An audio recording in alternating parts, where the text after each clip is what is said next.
મિત્રો, good morning. હવે આજે હું તમને ધોરણ 12 એમાં અર્થશાસ્ત્ર એટલે કે ઇકોનોમિક્સ તેની સમજૂતી સ્ટાર્ટ કરું છું। તો આજે આપણે અર્થશાસ્ત્રની અંદર એટલે કે ઇકોનોમિક્સની અંદર ચેપ્ટર નંબર 1 ત્યાંથી શરૂઆત કરીએ। અર્થશાસ્ત્રમાં એટલે કે ઇકોનોમિક્સમાં ચેપ્ટર નંબર 1 પહેલા ચેપ્ટરનું નામ છે અર્થશાસ્ત્રમાં આલેખ કે આલેખનું મહત્વ શું છે અર્થશાસ્ત્રની દ્રષ્ટિએ એ જોવાનું છે। તો સૌપ્રથમ આપણે પ્રસ્તાવના જોઈશું, ત્યાર પછી આકૃતિનો અર્થ, આલેખનો અર્થ જોઈએ અને તેના ઉદાહરણો જોઈએ।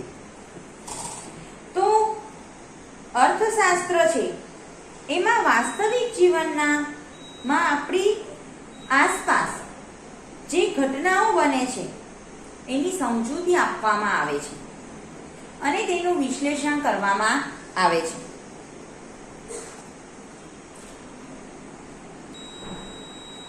અર્થશાસ્ત્રમાં રાજ્ય, બેંકો અને આંતરરાષ્ટ્રીય સંસ્થાઓ અપાયેલી માહિતી અને આંકડાઓનું ખાસ વિશ્લેષણ થતું હોય છે। જ્યારે નિષ્ણાતો દ્વારા આવી કોઈ ઘટનાઓ હોય તેમના વિશ્લેષણની ચર્ચાઓ થતી હોય તો ત્યારે જે સામાન્ય વ્યક્તિઓ છે તેઓને એમાં રસ પડતો નથી, કારણ કે વિશ્લેષણો હોય, નિષ્ણાતો હોય એ આ અર્થશાસ્ત્રની ભાષામાં એમની રીતે એનું અર્થઘટન કરતા હોય, એની ચર્ચા કરતા હોય તો એમાં સામાન્ય વ્યક્તિઓને રસ નથી પડતો। પરંતુ જ્યારે આવી ઘટનાઓ વિશેની મુખ્ય બાબતો અને પ્રજાએ સમજવા જેવા અર્થતંત્રના ફેરફારો ચિત્રો દ્વારા તેમની સમક્ષ રજૂ કરવામાં આવે ત્યારે પ્રજાનું ધ્યાન ત્યાં દોરાય છે અને પ્રજા છે એ અમુક માહિતી છે એ પોતે લે છે, પોતાને પણ એવું થાય છે કે આ માહિતી છે આપણને મળવી જોઈએ। તો આવી રીતે ચિત્રો દ્વારા માહિતીની રજૂઆત કરવામાં આવે છે અને પ્રજા સુધી એ બાબતને પહોંચાડવામાં આવે છે। તો આવા વિશ્લેષણ માટે ખાસ કરીને બે પ્રકારના ચિત્રો દોરવામાં આવે છે, જેમને આકૃતિ અથવા આલેખ, બરોબર, પહેલું આકૃતિ અને બીજું આલેખ, એમ બે રીતે દોરવામાં આવે છે અને બે રીતે વિશ્લેષણ દ્વારા પ્રજાની સમજૂતી આપવામાં આવે છે। તો સૌપ્રથમ આપણે જોઈએ કે આકૃતિ એટલે શું કે આલેખ એટલે શું। તો આંકડાશાસ્ત્રની દ્રષ્ટિએ આકૃતિઓ અને આલેખો જુદા પ્રકારના ચિત્રો છે, બંને અલગ અલગ છે। આલેખ એટલે પણ અલગ અને આકૃતિ એ પણ અલગ અને તેમના ઉપયોગ છે એ જુદા જુદા કારણોસર થતા હોય છે। અર્થશાસ્ત્રમાં પણ આકૃતિઓ અને આલેખોનો ઉપયોગ અલગ રીતે થાય છે। એટલે કે જેવી રીતે આપણે આંકડાશાસ્ત્રની અંદર ધોરણ 11 ની અંદર શીખી ગયા માહિતીનું વિશ્લેષણ કરતા હતા, બરોબર ને? તો એની અંદર આપણે આકૃતિઓ પણ દોરતા, વૃત્તાંશ આકૃતિ, બરોબર ને? આલેખ પણ દોરતા, પાસેની આકૃતિ, સ્તંભ આકૃતિ, એવી રીતે। તો એવી રીતે જે રીતે આંકડાશાસ્ત્રની અંદર આકૃતિ અને આલેખ એને અલગ અલગ એનું મહત્વ છે અને અલગ અલગ જે બાબત હોય તો અમુક બાબત માટે આકૃતિ દોરવામાં આવે છે અને અમુક માટે આલેખ દોરવામાં આવે છે। તો એવી જ રીતે અર્થશાસ્ત્રની અંદર પણ આકૃતિ અને આલેખનો ઉપયોગ અલગ અલગ રીતે થાય છે। પહેલું જોઈએ આકૃતિનો અર્થ।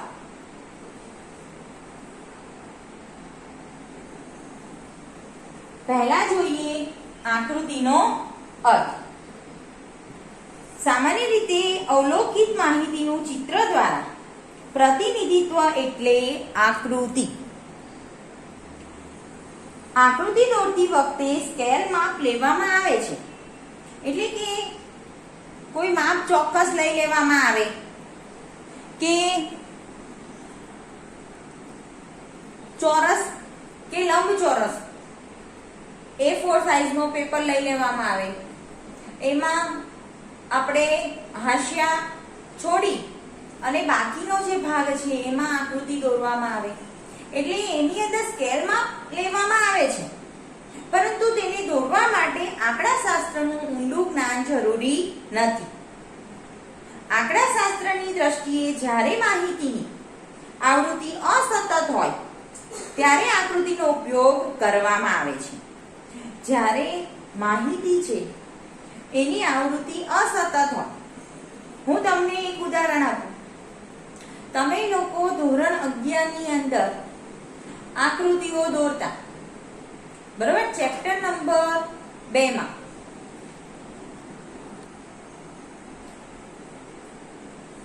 ચિત્રાકૃતિ આવતી તમારે, કે એમાં તમારે એક દાખલો એવો હતો કે 2 વીજળી બનાવતી કંપનીઓ છે, તો એનું ઉત્પાદન 2012, 2013, 2014, 2015 માં અલગ અલગ હતું. એક કંપનીનું 150, બીજીનું 100, પછી બીજા વર્ષે એક કંપનીના 200, પછી બી કંપનીના 250. તો એના માટે આપણે એક બલ્બ બરાબર 50 એકમ એ રીતે લઈને ચિત્રાકૃતિ દોરતા. તો 50 બલ્બ માટે આપણે એક બલ્બ દોરતા, તો 150 બલ્બ હોય તો 3 બલ્બ દોરતા, એટલે ખ્યાલ આવી જાય કે હા કે આ કંપની છે એ 150 બલ્બ બનાવે છે. એ શું થયું? ચિત્રાકૃતિ, આકૃતિ, બરાબર. બીજા શબ્દોમાં કહીએ તો આકૃતિ સ્વયં સ્પષ્ટ માહિતી દોરવામાં આવે છે. સ્વયં સ્પષ્ટ માહિતી કે તે આપણને આપણી જાતને ખબર પડે.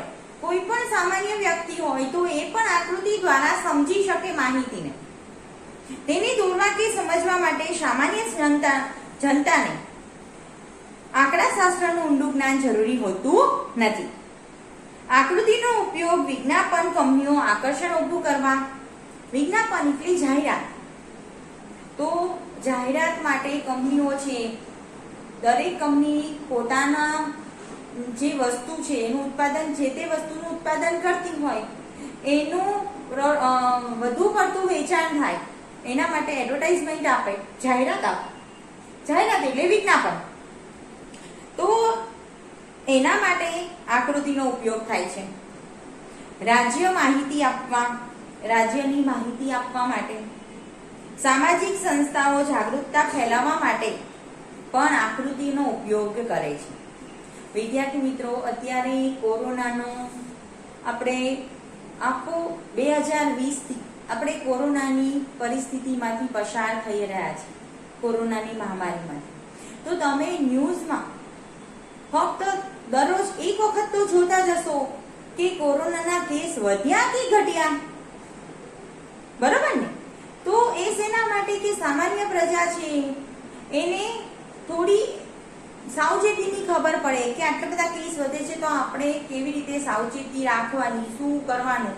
તો કોરોના માટે પણ આપણને સામાન્ય પ્રજાને જનજાગૃતિ માટે કેટલી બધી એડવર્ટાઇઝમેન્ટ આવતી, બરોબર ને? હવે જોઈએ આલેખ. તો આલેખનો અર્થ. આલેખ પણ અવલોકિત માહિતીનું ચિત્ર દ્વારા પ્રતિનિધિત્વ કરે છે, પરંતુ આલેખ માટે વપરાતી માહિતી સ્વયં સ્પષ્ટ હોતી નથી. એટલે તેની જાતે કોઈ પણ વ્યક્તિ આલેખ જોઈને તરત ખ્યાલ ન આવી જાય. જ્યારે માહિતીને સતત આવૃત્તિમાં દર્શાવવી હોય ત્યારે આલેખ દોરવામાં આવે છે. સતત આવૃત્તિ માટે આપણે શું દોરીએ છીએ? આલેખ. અસતત માહિતી માટે આકૃતિ. સતત આવૃત્તિમાં અપાયેલી માહિતીને સ્પષ્ટ કરવા માટે આંકડાશાસ્ત્રના સાધનોનો ઉપયોગ કરવો પડે છે. વળી અન્ય પ્રકારની અસ્પષ્ટ આંકડાકીય માહિતી માટે પણ આલેખ દોરવામાં આવે છે. હવે તમે સૌ આલેખ દોરતા તમને સૌને આવડે છે. આપણે ધોરણ 11 ની અંદર શીખી ગયા. ધોરણ 9 અને 10 માં પણ આલેખ દોરતા આવડતું હતું, બરોબર ને? આપણે આવતું હતું ને આલેખ દોરવાના. તો આલેખ દોરવા માટે અને એને સમજવા માટે આંકડા શાસ્ત્રનું જ્ઞાન ખૂબ જરૂરી છે. આપણને ખબર છે કે આલેખ દોરવા માટે આપણે x અક્ષ અને y અક્ષ એમ બે અક્ષ દોરીએ, x ધરી અને y ધરી. હવે હંમેશા એ યાદ રાખો કે x ધરી અને y ધરી જ્યાં સ્પર્શે ત્યાં આપણે શું દોરતા? ઉગમ બિંદુ, બરોબર? એટલે કુલ આલેખમાં 4 ભાગ થઈ જાય, બરોબર ને? આલેખમાં તમારે x અક્ષ અને y અક્ષ દોરો એટલે તમારે 4 ભાગ થઈ જાય. તો આ જે ચતુર્માસો છે, ચતુર્થાંશ, એક ભાગ એટલે ચતુર્થાંશ, એ ચોક્કસ સ્કેલ માપ વિના આલેખ દોરવો અશક્ય બને છે, બરોબર ને? એટલે આપણે ચોક્કસ માપ જરૂરી છે, પ્રમાણ માપ લેતા, બરોબર ને? યાદ છે સૌને? આપણે શું લેતા હતા આલેખ દોરવા માટે? પ્રમાણ માપ.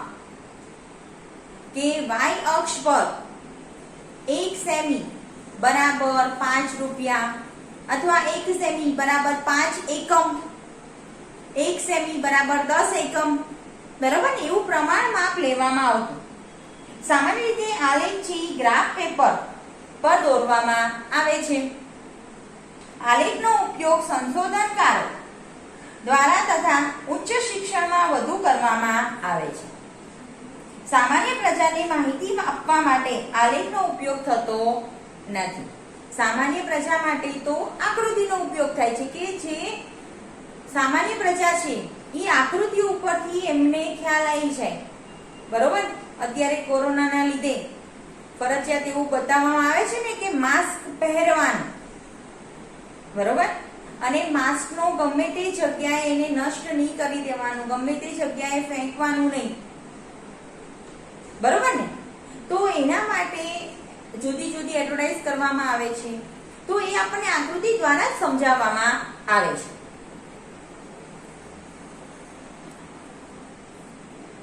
હવે તમને પ્રશ્ન થાય કે અસતત આવૃત્તિ અને સતત આવૃત્તિ એટલે શું?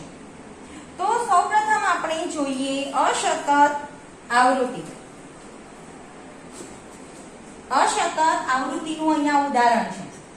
કિંમત આપી છે રૂપિયામાં, માંગ આપ્યા છે એકમમાં, બરોબર?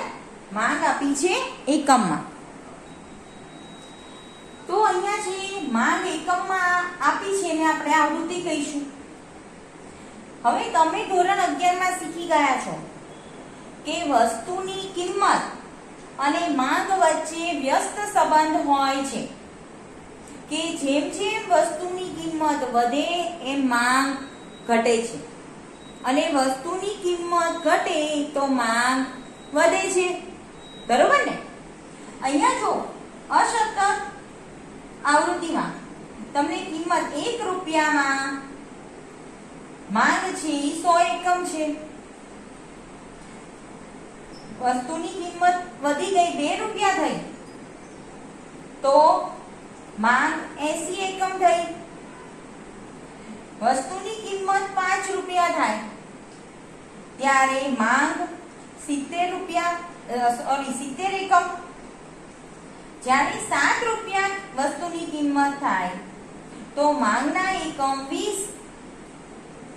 જો કિંમત 10 રૂપિયા હોય એક વસ્તુની તો સામે માંગ છે એ 10 એકમ થઈ જાય છે. એટલે જેમ જેમ કિંમત ઘટે છે એમ કિંમત જેમ વધે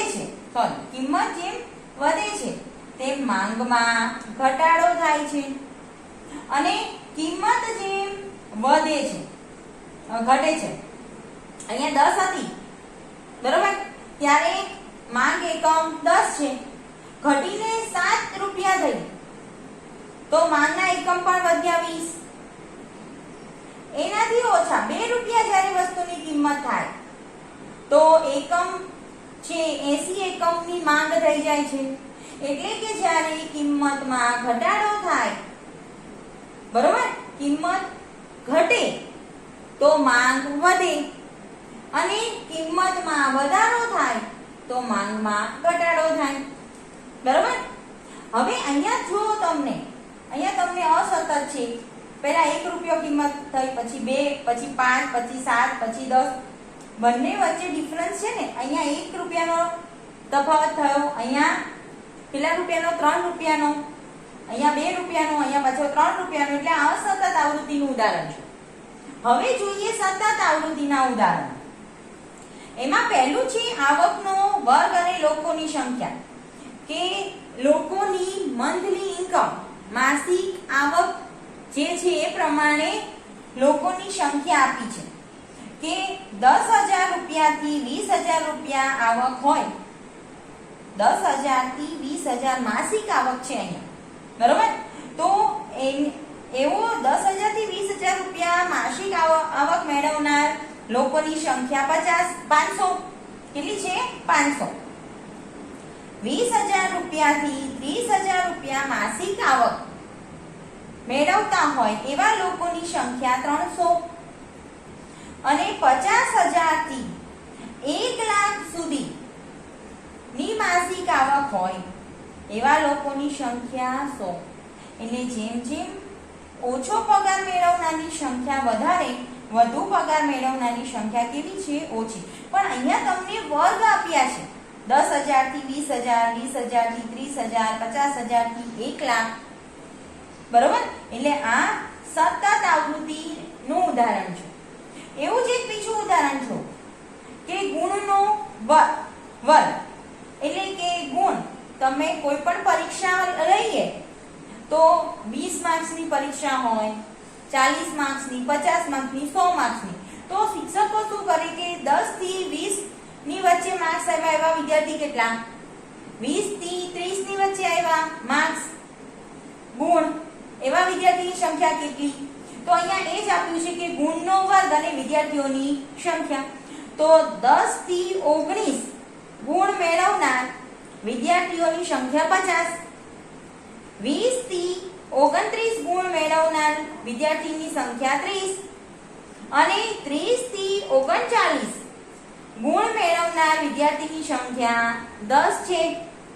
તો અહીંયા જો તમારે વર્ગ આપ્યા છે ને, એટલે આ થયા સતત આવૃત્તિનું ઉદાહરણ. બરોબર. આપણે આલેખની અંદર જ્યારે આલેખ દોરીએ તો એ આપણે જ્યારે વર્ગ આપ્યા હોય ત્યારે આપણે પાસેની આકૃતિ, સ્તંભ આકૃતિ દોરીએ છીએ આલેખ. બરોબર ને? તો વિદ્યાર્થી મિત્રો, અહીંયા આજનો આ ટોપિક પૂરો કરું છું.